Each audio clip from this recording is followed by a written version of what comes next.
Je m'appelle Manon Dubois.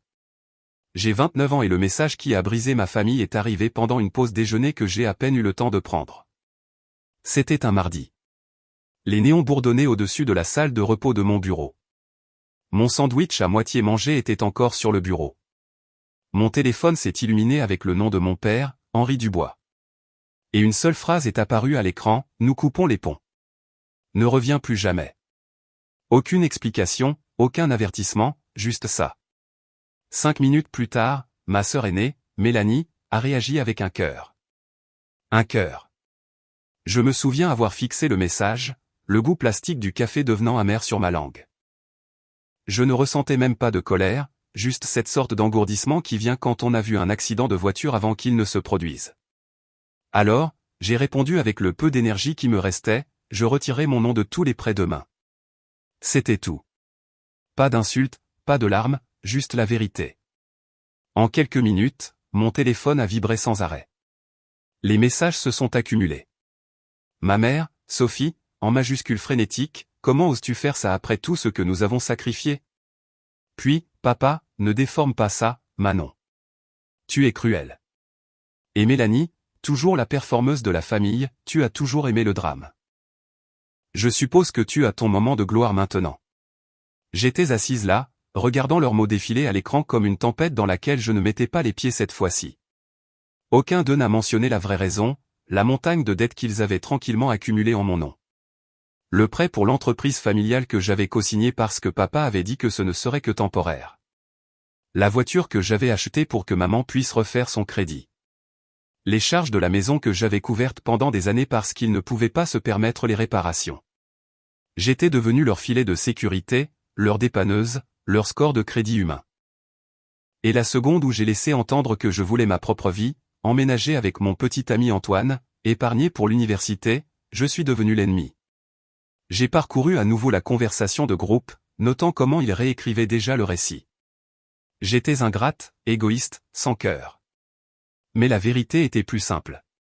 J'étais épuisé. Quand vous passez assez de temps à soutenir tout le monde, vous oubliez ce que ça fait de se tenir debout seul. J'ai pris une lente inspiration, fermé mes messages et ouvert mon application bancaire. Mon solde était correct, mais pas après tout ce que j'avais payé pour eux au fil des ans. J'ai pensé aux nuits où je n'avais pas dormi, essayant de jongler avec leurs factures et les miennes, faisant semblant d'aller bien au travail le lendemain matin. Peut-être que c'était ça la liberté. Laide, soudaine, mais réelle. De l'autre côté de la pièce, ma collègue Clara a jeté un œil par-dessus le cubicule. Ça va? On dirait que tu viens de lire une oraison funèbre. J'ai forcé un sourire, quelque chose comme ça. Elle n'a pas insisté, elle a juste hoché la tête, sentant le poids que je n'étais pas prête à déballer.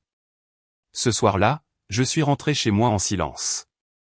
Mon vieil appartement, celui encore rempli de meubles que mes parents m'avaient fait acheter pour la famille. Ça ressemblait à un musée de mauvaises décisions. J'ai éteint mon téléphone, me suis assise au bord du lit et j'ai rejoué le message de mon père dans ma tête. Nous coupons les ponts. Il pensait que c'était une punition, mais tout ce que je ressentais, c'était un soulagement. Mes doigts tremblaient légèrement alors que j'ouvrais mon ordinateur portable.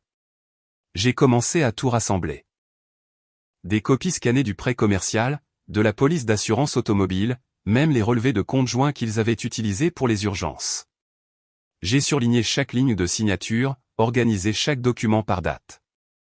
C'était mécanique, comme si je préparais des preuves pour un procès dont je n'avais pas réalisé qu'il était déjà terminé.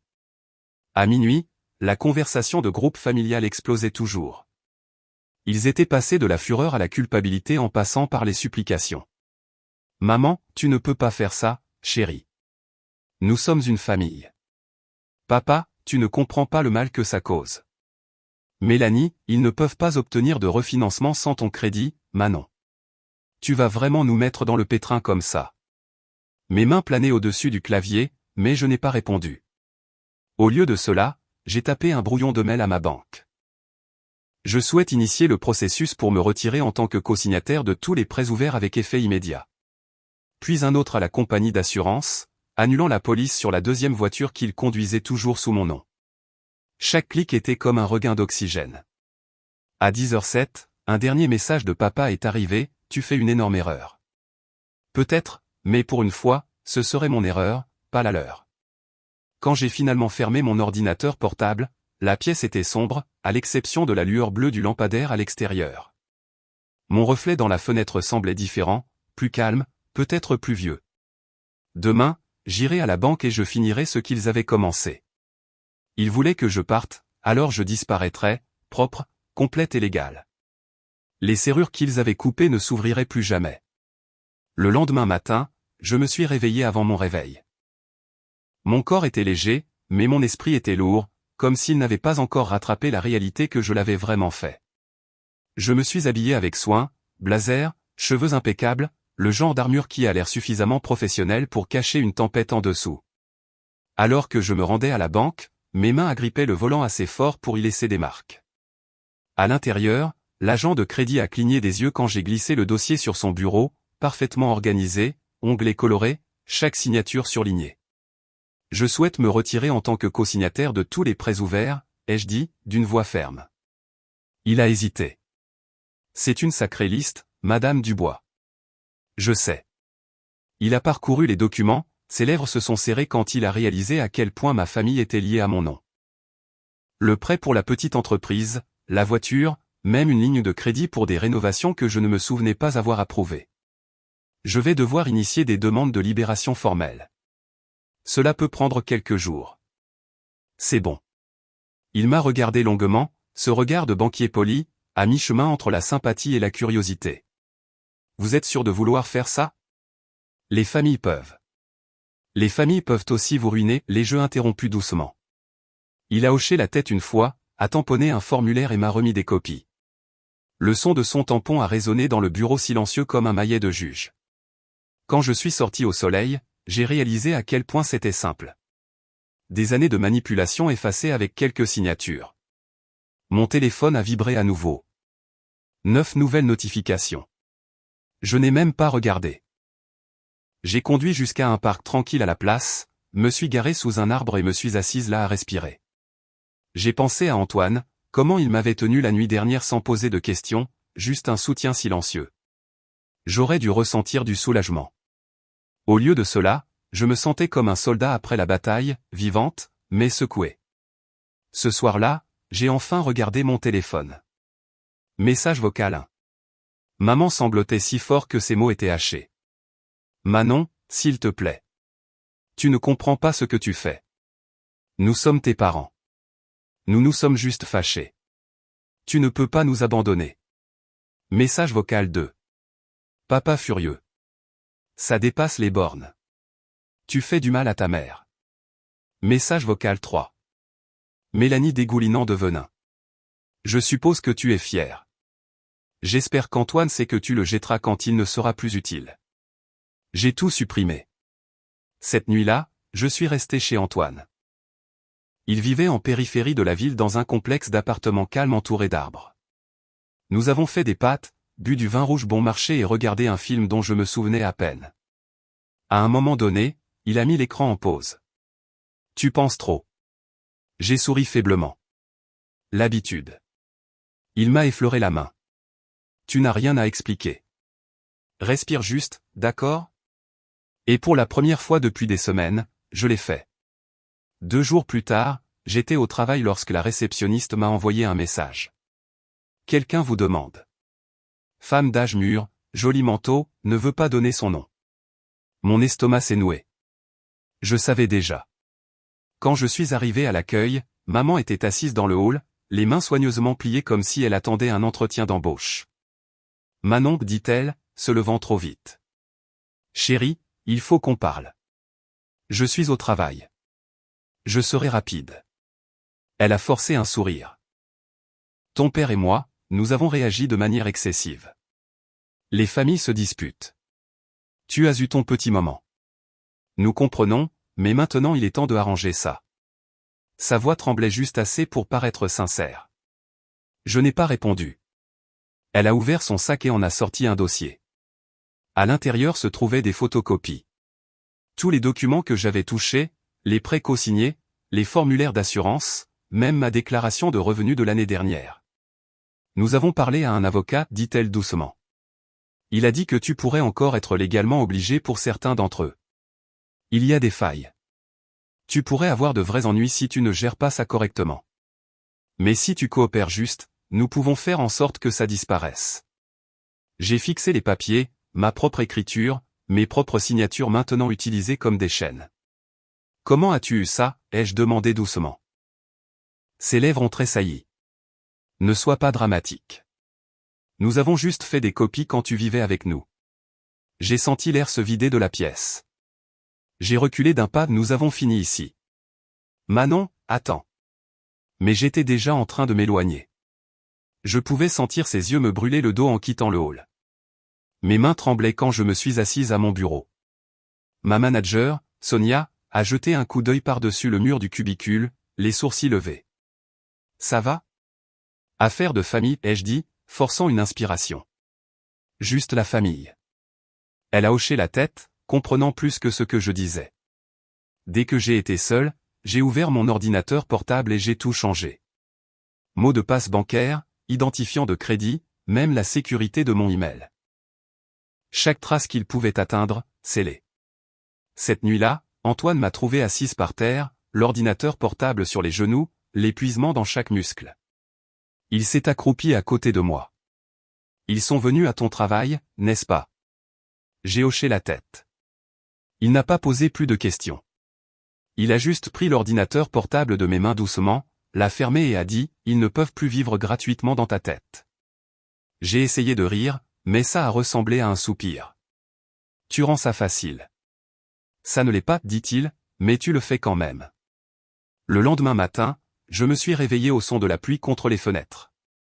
Pendant une seconde, j'ai pensé que c'était paisible jusqu'à ce que je voie la silhouette à travers les rideaux. Quelqu'un se tenait sur le porche. J'ai gelé. Antoine est arrivé le premier, ouvrant la porte à moitié avant que je puisse bouger. Et là, elle était, Mélanie. Cheveux parfaits, maquillage parfait, faux sourire parfait. Bonjour, gazouilla-t-elle. Je peux parler à ma sœur seule? Non, ai-je dit de derrière Antoine. Son sourire a tressailli, mais elle a avancé. Maman et papa sont des épaves. Les huissiers appellent. Les cartes de l'entreprise sont bloquées. Nous ne pouvons même pas acheter de courses parce que tu as fermé le compte joint. Tu as fait ton point. Maintenant, arrête. J'ai croisé les bras. Tu m'as trouvé. Comment? Elle a penché la tête. Air suffisant. Facile. Tu as tagué Antoine sur une photo le mois dernier. J'ai fait défiler sa liste d'amis jusqu'à ce que je voie ton immeuble. J'ai senti mon estomac se tordre. Ils avaient transformé l'obsession en compétence. Mélanie, ai-je dit lentement. Tu dois partir. Elle a poussé un petit rire. Tu penses qu'il va rester une fois qu'il verra le gâchis que tu as laissé derrière toi? C'en était trop. Descends de mon Porsche, ai-je dit. Elle a cligné des yeux comme si elle ne s'attendait pas à de la défiance. Puis elle a réessayé, la voix mielleuse. Un pré-relais, Manon, juste ce mois-ci. Ensuite, nous sommes à égalité. Au revoir, Mélanie. Quand j'ai fermé la porte, j'ai eu l'impression de clore un chapitre. À l'intérieur, mon pouls s'emballait, mais ma voix était calme. Je me suis tourné vers Antoine. Ils ne vont pas s'arrêter. Alors rends-leur la tâche impossible de recommencer. Je me suis assise avec mon ordinateur portable et j'ai commencé à couper tous les liens restants. La ligne de crédit jointe fermée, le profil commercial partagé gelé, le petit prêt personnel que je leur avais accordé pardonné juste pour qu'ils ne puissent jamais l'utiliser comme raison de me contacter à nouveau. Quand j'ai eu fini, il n'y avait plus rien qui nous connectait. Aucun levier, aucun crochet. Cette nuit-là, j'ai tout raconté à Antoine. Chaque manipulation, chaque culpabilisation, chaque fois où on m'avait dit que j'étais égoïste de vouloir la paix. Il a écouté en silence, puis a dit, « Je suis fier de toi. » Fier, ai-je demandé, riant à moitié à travers les larmes. Oui, dit-il. Pas pour ce que tu as coupé, pour ce que tu as choisi pour toi-même. Et pour la première fois, j'ai réalisé qu'il avait raison. Parce que peut-être que se libérer n'était pas une question de colère, c'était une question de survie. 3 jours se sont écoulés après la visite de Mélanie. Pas d'appel, pas de message, pas même un message de culpabilisation voilé de maman. Le silence était contre nature, trop propre, trop répété. Ça aurait dû ressembler à la paix, mais ce n'était pas le cas. Ça ressemblait à la pause entre le tonnerre et l'éclair. J'ai essayé de me concentrer sur le travail, sur des choses normales, des appels clients, des rapports, un déjeuner avec Clara. Mais mon cerveau ne cessait de revenir à ce coup à la porte d'Antoine, le sourire narquois de ma sœur, la façon dont elle avait dit « Tu penses qu'il va rester ?» Il voulait que je ressente de la honte. Mais tout ce que je ressentais maintenant, c'était de la clarté. Vendredi, un email est arrivé d'un cabinet d'avocats au nom plus intimidant qu'il n'y paraissait. Miller et Hastings Legal Group. L'objet était « Avis d'obligation financière potentielle ». Je l'ai ouvert. C'était un seul paragraphe, vague, formel, délibérément manipulateur. Ils affirmaient que mon retrait des responsabilités de crédit conjointe pourrait m'exposer à de futures responsabilités. Aucun détail, juste assez pour paraître menaçant. J'ai souri. La banque avait déjà confirmé que tout était finalisé. Mon nom était propre. J'ai répondu une seule ligne. Il n'y aura plus aucun contact. Puis j'ai cliqué sur envoyer et j'ai expiré. Cette nuit-là, Antoine est rentré à la maison avec des plats à emporter et une bouteille de vin. À la fin du harcèlement, dit-il, levant son verre. J'ai trinqué le mien contre le sien. Le calme. Mais le calme est trompeur. Parce que quand des gens comme mes parents perdent le contrôle, ils ne disparaissent pas. Ils trouvent juste de nouvelles voies. Le premier message est arrivé quelques jours plus tard. Une cousine à qui je n'avais pas parlé depuis des années m'a envoyé un message sur les réseaux sociaux. « Salut, ta mère m'a dit que tu traversais quelque chose. Elle s'inquiète. Tu devrais l'appeler. » Je n'ai pas répondu. Puis une femme de notre ancienne église m'a envoyé un message, « J'ai vu ton père au supermarché. Il a dit que tu avais des difficultés. Tout le monde prie pour toi. » Des difficultés. C'est comme ça qu'ils ont décidé de l'appeler. Pas en convalescence, pas en reconstruction, juste instable. Ils ne pouvaient plus me blesser financièrement. Alors, ils ont choisi la réputation. J'ai supprimé chaque message et bloqué chaque numéro. Mais quelque chose d'inattendu est arrivé alors que le silence devenait plus fort. J'ai commencé à dormir. Vraiment dormir. Pas d'appel à minuit, pas de culpabilité, pas de feu financier à éteindre. Pour la première fois depuis des années, mon salaire durait tout le mois.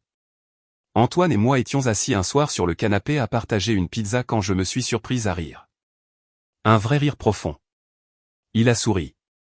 Quoi ? Je ne me souviens pas de la dernière fois où je ne me suis pas sentie anxieuse à propos de la prochaine facture, ai-je dit. Il s'est penché en arrière.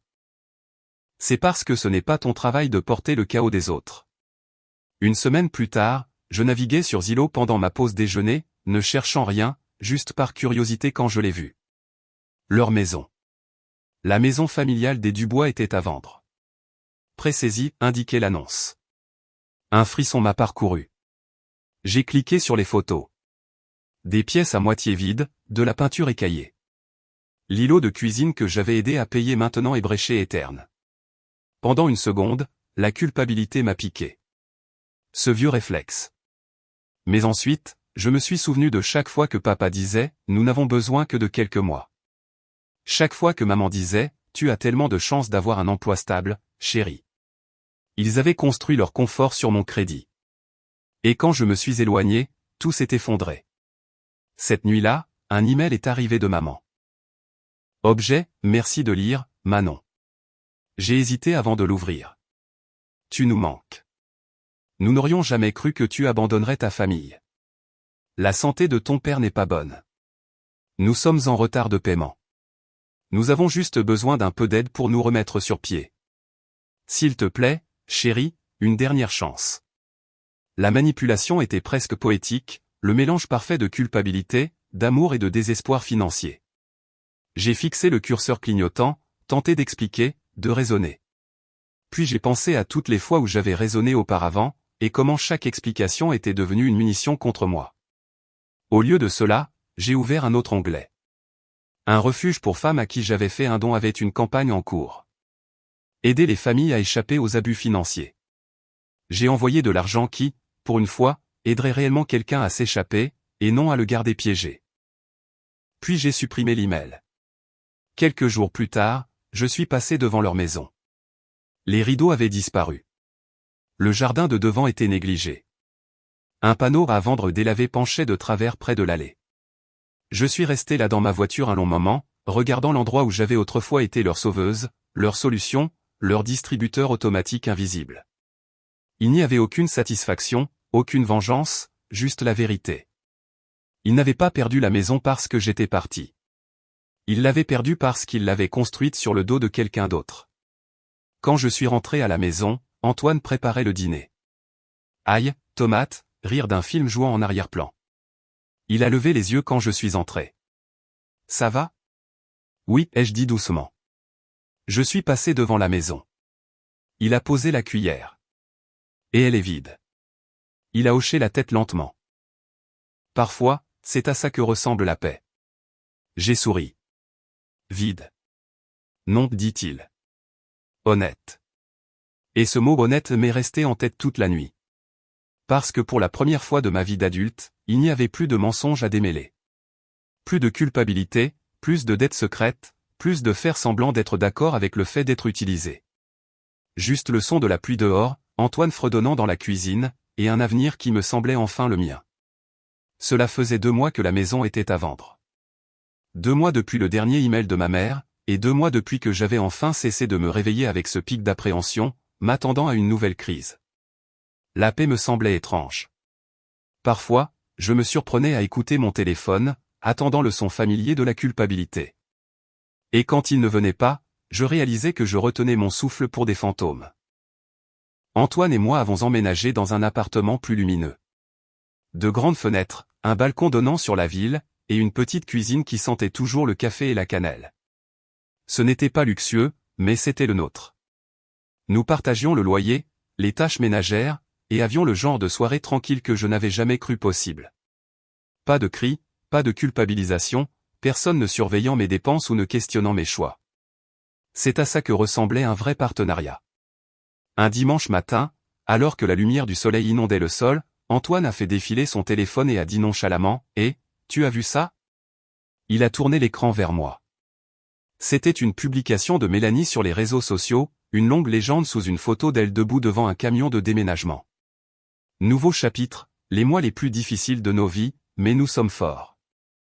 Certaines personnes nous ont tourné le dos quand nous en avions le plus besoin. Dieu voit tout. Pas de nom, mais elle n'en avait pas besoin. J'ai ressenti cette vieille brûlure familière dans ma poitrine.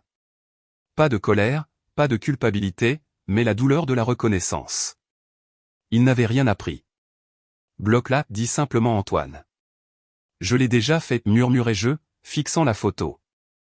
La vérité était que je me fichais de la publication. Ce qui m'a frappé, c'est la réalisation qu'il continuait de raconter des histoires. Plus à moi, mais à tout le monde. Ils ne pouvaient pas me contrôler, alors ils allaient me réécrire. La fille instable, la sœur ingrate, la méchante qui a abandonné sa famille. Mais quelque chose à le voir publiquement, ça ne piquait pas. Cette fois, cela a juste prouvé que j'avais fait le bon choix. J'ai éteint le téléphone, me suis levé et j'ai ouvert la porte du balcon.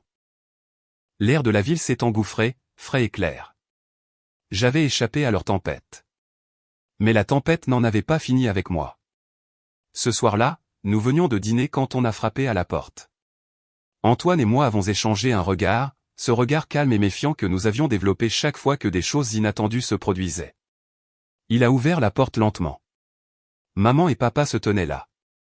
Tous deux semblaient plus âgés, plus minces, usés d'une manière que même la culpabilité ne pouvait dissimuler. Les cheveux de papa étaient plus gris. Le manteau de maman pendait lâche sur ses épaules. Entre eux, ils tenaient une boîte en carton. Manon a soufflé maman, les yeux vitreux. Nous étions dans le quartier. Nous voulions te voir. Je suis resté immobile. Vous n'étiez pas dans ce quartier par hasard. Elle a grincé à cause du ton, mais a insisté. Nous avons apporté des choses, des photos, des cartes, de vieux souvenirs. Nous pensions que tu voudrais les avoir. J'ai jeté un coup d'œil à la boîte. L'écriture sur le côté disait « chambre de Manon ». Papa a finalement parlé. Sa voix disait juste « nous voulions parler ». Tu nous manques. Maman a hoché la tête rapidement. Ton père a été malade. Nous avons eu des difficultés. Mais nous sommes une famille, chérie.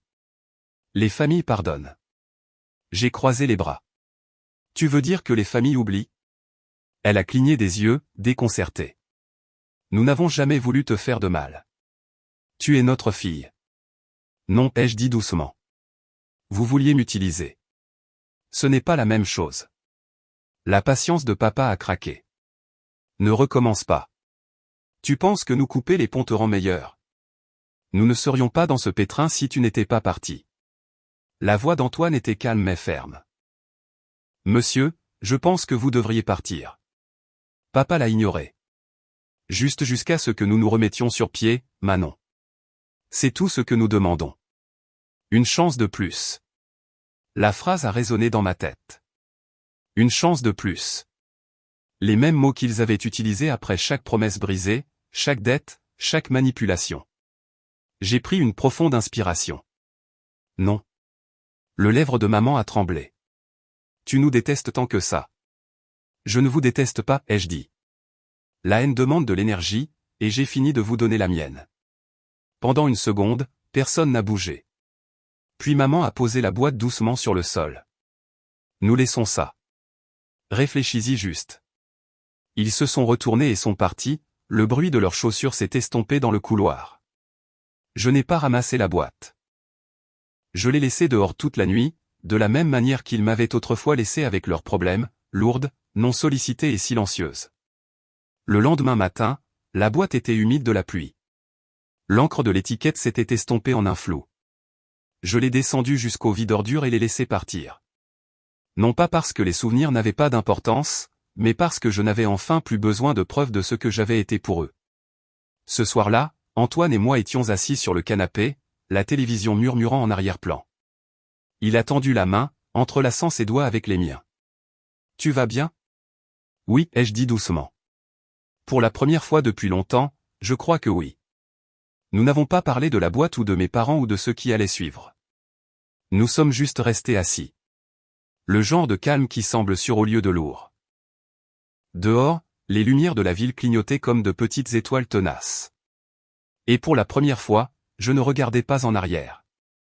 J'étais enfin libre de regarder en avant. Des semaines se sont écoulées.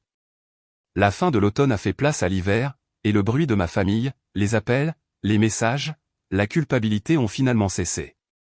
Mais le silence a un écho. Parfois, je me réveillais et oubliais pendant une fraction de seconde qu'il n'y avait pas de feu à éteindre. Pas de facture en retard, pas d'accusation tardive, pas de message de culpabilité. Et puis la paix me frappait de nouveau comme la lumière du soleil après des années passées sous terre. J'ai commencé une thérapie, non pas parce que je m'effondrais, mais parce que je voulais comprendre pourquoi j'avais passé si longtemps à les laisser me vider. Ma thérapeute, une femme tranquille nommée Dr Hall, m'a posé une question qui m'est restée. Quand a été la dernière fois que quelqu'un vous a aimé sans avoir besoin de quelque chose? Je n'avais pas de réponse, mais je commençais à apprendre. En janvier, Antoine et moi avions trouvé un rythme. Il cuisinait.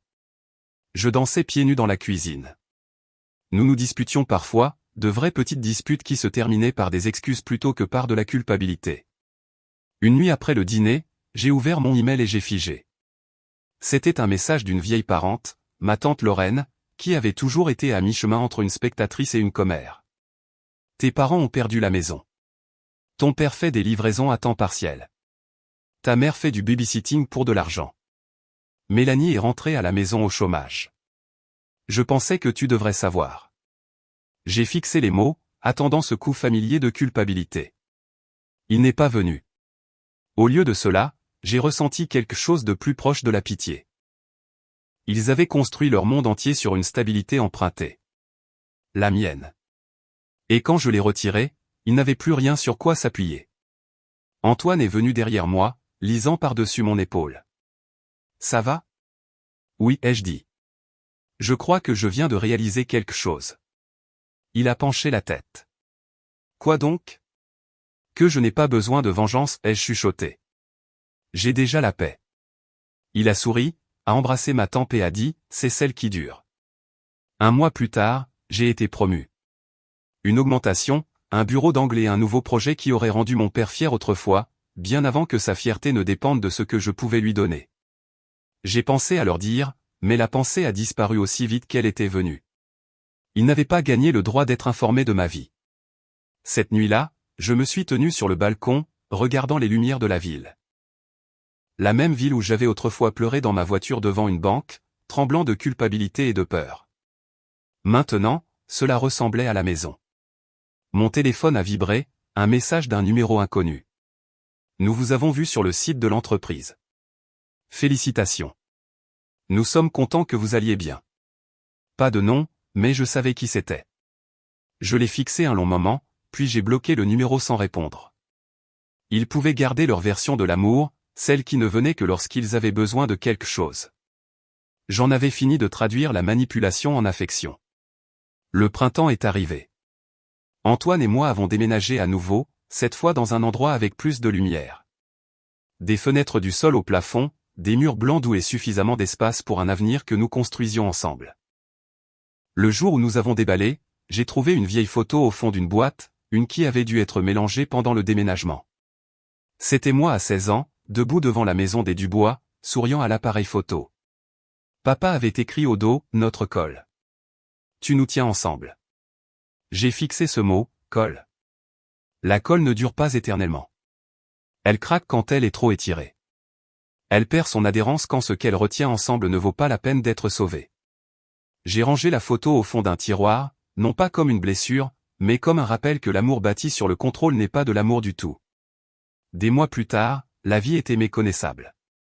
Dette disparue, économie en croissance, drame familial, bruit de fond s'estompant dans le néant.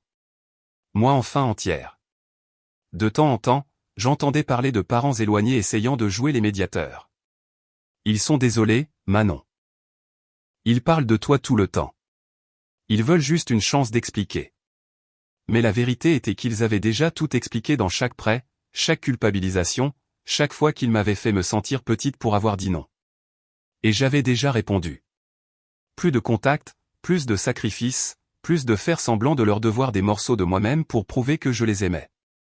Pour mon 30e anniversaire, Antoine m'a surprise avec un dîner sur le balcon. Des bougies, une musique douce, la ligne d'horizon scintillante derrière nous. Pendant que nous mangions, il a tendu la main sur la table. Tu penses parfois à ce que tu dirais s'il réapparaissait ?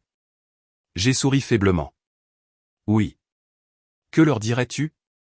J'ai réfléchi un instant, regardant la ville qui avait vu à la fois ma rupture et mon devenir. Je leur dirais merci, dis-je finalement, de m'avoir appris ce que je ne devais pas accepter, de m'avoir forcé à construire une vie qui est la mienne. Il m'a serré la main.